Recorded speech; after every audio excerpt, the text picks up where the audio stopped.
Okey Kak Kila, soalan pertama saya nak tanya, apakah latar belakang pendidikan Akak?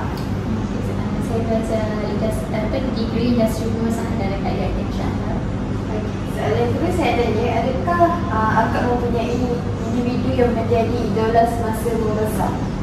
So far, kalau saya, mak saya lah, sebab mak saya ada bisnes perniagaan kain dekat masa sekarang. Soalan kedua, apakah pengalaman kerja Kak yang ada Kalau dulu, saya tak ada formal kerjaan lagi sebab kerja dekat bidang yang dah first kerja saya. Tapi sebelum tu saya buat home business lah dekat baking. Soalan seterusnya, sebelum ni Kak ada macam tak mana aktiviti itu semalam ke? Kalau dekat universiti pun ada ini program yang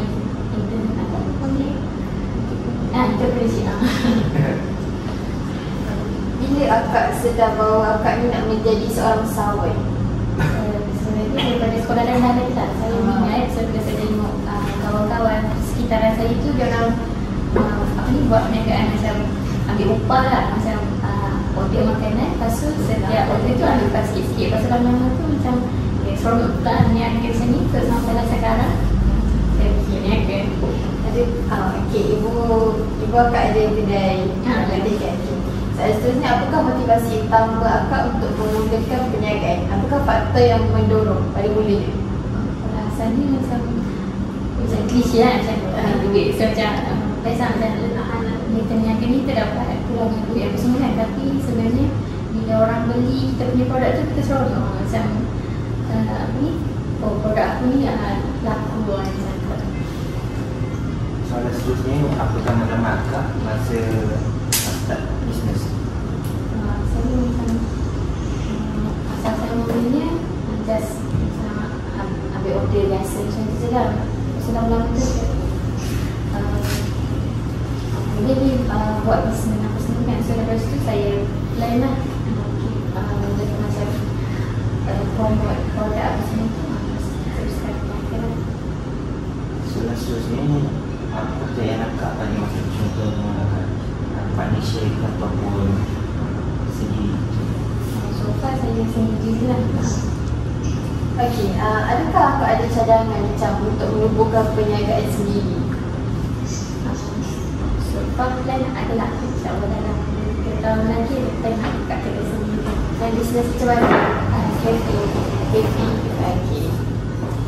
Apakah jenis sumber bukan kewangan yang Akak miliki semasa memulakan perniagaan?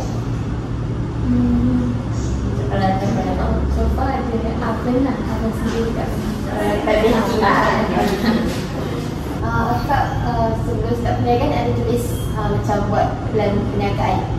Adalah, tapi tak adalah sedetail ni. Ada tak cerita yang Kak yang muda yang bantu Akak menjalankan bisnes Kak? Satunya sebab saya rasa sebab saya minat baking ke, dan itulah satu-satu yang mendorong saya untuk buat perniagaan itu. Sebab orang kata kalau tak ada minat tak jalan. Ada tak untuk future ataupun yang Future macam tadi saya cakap, insyaAllah 2-3 tahun lagi nak plan untuk buka cafe lah. macam dalam bisnes Kak ni ada tak macam strategi ke ataupun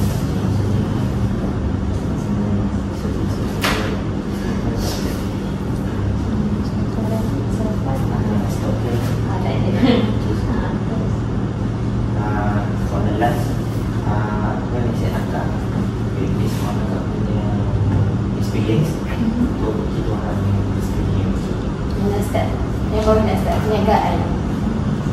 Sebenarnya baguslah bila kita buat perniagaan ni macam untuk backup dia pun bagus juga lah. Contoh kalau kita kerja apa yang kita nak pursue tak dapat, so bisnes kita buat sebagai kita punya backup plan untuk cari pendapatan lah.